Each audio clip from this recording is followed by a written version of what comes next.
ఆది కాండము 28వ అధ్యాయము. ఇస్సాకు యాకోబును పిలిపించి, నీవు కనాను కుమార్తెలలో ఎవరిని వివాహము చేసుకొనకూడదు. నీవు లేచి పదనరాములోనున్న నీ తల్లికి తండ్రి అయిన బెతుయేలు ఇంటికి వెళ్ళి అక్కడ నీ తల్లి సహోదరుడగు లాబాను కుమార్తెలలో ఒకదానిని వివాహము చేసుకొనుమని అతనికి ఆజ్ఞాపించి, సర్వశక్తిగల దేవుడు నిన్ను ఆశీర్వదించి నీవు అనేకల జనములగునట్లు నీకు సంతానాభివృద్ధి కలగజేసి నిన్ను విస్తరింపజేసి నీవు పరవాసివైన దేశమును అనగా దేవుడు అబ్రహామునకిచ్చిన దేశమును నీవు స్వాస్థముగా చేసుకొనున్నట్లు ఆయన నీకు అనగా నీకును నీతో కూడా నీ సంతానమునకును అబ్రహామునకు అనుగ్రహించిన ఆశీర్వాదమును దయచేయునుగాక అని అతన్ని దీవించి యాకోబును పంపివేసెను. అతడు పదనరాములోనున్న సిరియా వాడగు బెతుయేలు కుమారుడును, యాకోబు ఎషావుల తల్లియగు రిబ్కా సహోదరుడనైన లాబాను నొద్దకు ఇస్సాకు యాకోబును దీవించి పదనరాములో పెళ్లి చేసుకొని వచ్చుటకై అతని నక్కడికి పంపెననియు అతని దీవించినప్పుడు, నీవు కనాను దేశపు కుమార్తెలలో ఎవరిని పెళ్లి చేసుకొనవద్దని అతనికి ఆజ్ఞాపించెననియు. యాకోబు తన తల్లిదండ్రుల మాట విని పదనరామునకు వెళ్ళి పోయేననియు ఏశావు తెలుసుకొనినప్పుడు, ఇదిగాక కనాను కుమార్తెలు తన తండ్రి అయిన ఇస్సాకునకు ఇష్టురాండ్రు కారని ఏశావునకు తెలిసినప్పుడు, ఏశావు ఇష్మాయిలు నొద్దకు వెళ్ళి తనకున్న భార్యలు గాక అబ్రహాము కుమారుడైన ఇష్మాయేలు కుమార్తెయు నెబాయేతుకు సహోదరుడి అయిన మహాలతును కూడా పెళ్లి చేసుకొనెను. యాకోబు బేర్షెబా నుండి బయలుదేరి హరాను వైపు వెళ్ళుచు ఒక చోట చేరి ప్రొద్దుగుంకినందున అక్కడ ఆ రాత్రి నిలిచిపోయి ఆ చోటి రాళ్లలో ఒకటి తీసుకొని తనకు తలగడగా చేసుకొని అక్కడ పండుకొనెను. అప్పుడతడు ఒక కల కనెను. అందులో ఒక నిచ్చెన భూమి మీద నిలవబడి ఉండెను. దాని కొన ఆకాశమునంటెను. దాని మీద దేవుని దూతలు ఎక్కుచు దిగుచు నుండిరి. మరియు యెహోవా దానికి పైగా నిలిచి, నేను నీ తండ్రి అయిన అబ్రహాము దేవుడను, ఇస్సాకు దేవుడైన యెహోవాను. నీవు పడికొని ఉన్న ఈ భూమిని నీకును నీ సంతానమునకును ఇచ్చేదను. నీ సంతానము భూమి మీద లెక్కకు ఇసుక రేణువుల వలె నగును. నీవు పడమటి తట్టును, తూర్పు తట్టును, ఉత్తరపు తట్టును, దక్షిణపు తట్టును వ్యాపించెదవు. భూమి యొక్క వంశములన్నీయు నీ మూలముగాను నీ సంతానము మూలముగాను ఆశీర్వదింపబడును. ఇదిగో, నేను నీకు తోడైయుండి నీవు వెళ్ళి ప్రతి స్థలమందు నిన్ను కాపాడుచు ఈ దేశమునకు నిన్ను మరల రప్పించెదను.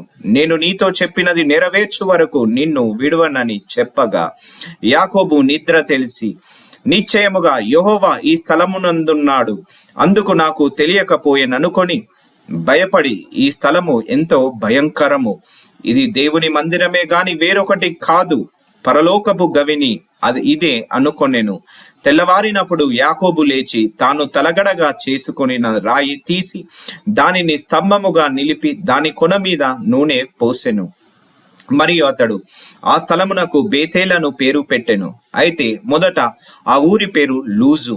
అప్పుడు యాకోబు, నేను తిరిగి నా తండ్రి ఇంటికి క్షేమముగా వచ్చున్నట్లు దేవుడు నాకు తోడేయుండి నేను వెళ్ళుచున్న ఈ మార్గములో నన్ను కాపాడి తినుటకు ఆహారమును ధరించుకొనుటకు వస్త్రములను నాకు దయచేసిన ఎడల యెహోవా నాకు దేవుడై యుండును.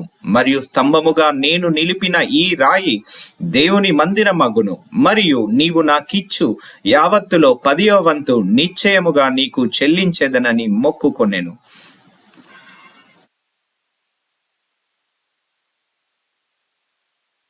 ఆది కాండము 29వ అధ్యాయము. యాకోబు బయలుదేరి తూర్పు జనుల దేశమునకు వెళ్ళెను. అతడు చూచినప్పుడు పొలములో ఒక బావి కనబడెను. అక్కడ దాని యొద్ద గొర్రెల మందలు 3 పండుకొని ఉండెను. కాపరులు మందలకు ఆ బావి నీళ్లు పెట్టుదురు. ఒక పెద్ద రాయి ఆ బావి మీద మూత వేసి ఉండెను. అక్కడికి మందలన్నీయు కూడి వచ్చినప్పుడు బావి మీద నుండి ఆ రాతిని పొర్లించి గొర్రెలకు నీళ్లు పెట్టి తిరిగి బావి మీది రాతిని దాని చోటు నుంచుతురు. యాకోబు వారిని చూచి, అన్నలారా, మీరెక్కడి వారని అడగగా వారు, మేము హరాను వారమనిరి. అతడు, నాహోరు కుమారుడగు లాబానును మీరెరుగుదురా అని వారినడగగా వారు, ఎరుగుదమనిరి.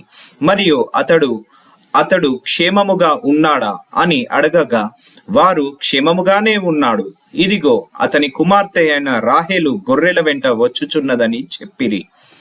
అతడు, ఇదిగో ఇంకా చాలా పొద్దు ఉన్నది, పశువులను పోగు చేయు వేళ కాలేదు, గొర్రెలకు నీళ్లు పెట్టి పోయి వాటిని మేపుడని చెప్పగా వారు, మందలన్నీయు పోగు కాక మునుపు అది మా వలన కాదు, తరువాత బావి మీద నుండి రాయి పొర్లించుదురు, అప్పుడే మేము గొర్రెలకు నీళ్లు పెట్టుదుమనిరి. అతడు వారితో ఇంకా మాటలాడుచుండగా రాహేలు తన తండ్రి గొర్రెల మందను తోలుకొని వచ్చెను. ఆమె వాటిని మేపున్నది. యాకోబు తన తల్లి సహోదరుడైన లాబాను కుమార్తెయగు రాహేలును, తన తల్లి సహోదరుడగు లాబాను గొర్రెలను చూచినప్పుడు అతడు దగ్గరకు వెళ్లి బావి మీద నుండి రాతిని పొర్లించి తన తల్లి సహోదరుడగు లాబాను గొర్రెలకు నీళ్లు పెట్టెను. యాకోబు రాహేలును ముద్దు పెట్టుకొని ఎలుగెత్తి ఏడ్చెను. మరియు యాకోబు తాను ఆమె తండ్రి బంధువుడనియు రిబ్కా కుమారుడనియు రాహేలుతో చెప్పినప్పుడు ఆమె పరుగెత్తుకుపోయి తన తండ్రితో చెప్పెను.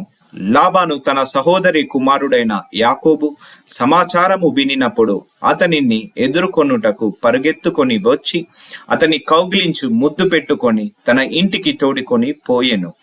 అతడు ఈ సంగతులన్నీ లాబానుతో చెప్పెను. అప్పుడు లాబాను, నిజముగా నీవు నా ఎముకయు నా మాంసమునై ఉన్నావు అనెను. అతడు నెల దినములు అతని యొద్ద నివసించిన తరువాత లాబాను, నీవు నా బంధుడవైనందున ఊరికయే నాకు కొలువు చేసేదవా? నీకేమి జీతము కావలెనో చెప్పుమని యాకోబు నడిగెను. లాబాను కిద్దరు కుమార్తెలై ఉండిరి. వారిలో పెద్దదాని పేరు లేయా, చిన్నదాని పేరు రాహేలు. లేయా జబ్బు కండ్ల గలది, రాహేలు రూపవతియు సుందరియు ఉండెను. యాకోబు రాహేలును ప్రేమించి, నీ చిన్న కుమార్తె అయిన రాహేలు కోసము నీకు 7 సంవత్సరములు కొలువు చేసేదనెను. అందుకు లాబాను, ఆమెను అన్యునికిచ్చుట కంటే నీకిచ్చుట మేలు, నా యొద్ద ఉండుమని చెప్పగా యాకోబు రాహేలు కోసము 7 సంవత్సరములు కొలువు చేసెను. అయినను అతడు ఆమెను ప్రేమించుట వలన అవి అతనికి కొద్ది దినములుగా తోచెను. తరువాత యాకోబు, నా దినములు సంపూర్ణమైనవి గనుక నేను నా భార్య యొద్దకు పోవునట్లు ఆమెను నాకిమ్మని లాబాను నడగగా లాబాను ఆ స్థలంలోనున్న మనుషులనందరినీ పోగు చేసి విందు చేయించి రాత్రివేళ తన కుమార్తె అయిన లేయాను అతని యొద్దకు తీసుకొని పోగా యాకోబు ఆమెను కూడెను. మరియు లాబాను తన దాసి అయిన జిల్పాను తన కుమార్తె అయిన లేయాకు దాసిగా ఇచ్చెను. ఉదయమందు ఆమెను లేయా అని ఎరిగి అతడు లాబానుతో, నీవు నాకు చేసిన పని ఏమిటి? రాహేలు కోసమే గదా నీకు కొలువు చేసి తిని, ఎందుకు నన్ను మోసపుచ్చితివనెను. అందుకు లాబాను, పెద్దదానికంటే ముందుగా చిన్నదానినిచ్చుట మా దేశ మర్యాద కాదు. ఈమె యొక్క వారము సంపూర్ణము చేయము, నీవిక 7 సంవత్సరములు నాకు కొలువు చేసిన ఎడల అందుకై ఆమెను కూడా నీకిచ్చేదమని చెప్పగా యాకోబు అలాగూ చేసి ఆమె వారము సంపూర్తి అయిన తరువాత అతడు తన కుమార్తె అయిన రాహేలును అతనికి భార్యగా ఇచ్చెను. మరియు లాబాను తన దాసియగు బిల్హాను తన కుమార్తె అయిన రాహేలుకు దాసిగా ఇచ్చెను. యాకోబు రాహేలును కూడెను. మరియు అతడు లేయా కంటే రాహేలును బహుగా ప్రేమించి అతనికి మరి 7 ఏళ్ళు కొలువు చేసెను. లేయా ద్వేషింపబడుట యెహోవా చూచి ఆమె గర్భము తెరిచెను. రాహేలు గొడ్రాలై ఉండెను. లేయా గర్భవతి అయి కుమారుణ్ణి కని, యెహోవా నా శ్రమను చూచియున్నాడు గనుక నా పెనిమిటి నన్ను ప్రేమించును గదా అనుకొని అతనికి రూబేను అను పేరు పెట్టెను. ఆమె మరల గర్భవతి అయి కుమారుణ్ణి కని, నేను ద్వేషింపబడితినన్న సంగతి యెహోవా విన్నాడు గనుక ఇతని కూడా నాకు దయచేసెననుకొని అతనికి షిమ్యోను అను పేరు పెట్టెను. ఆమె మరల గర్భవతి అయి కుమారుణ్ణి కని, తుదకు ఈసారి నా పెనిమిటి నాతో హత్తుకొని ఉండును, అతనికి 3 కుమారులను కంటిననుకొనెను. అందుచేత అతనికి లేవి అని పేరు పెట్టెను. ఆమె మరల గర్భవతి అయి కుమారుణ్ణి కని, ఈసారి యెహోవాను స్తుతించెదననుకొని యూదా అను పేరు పెట్టెను. అప్పుడు ఆమెకు కానుపు ఉడిగెను.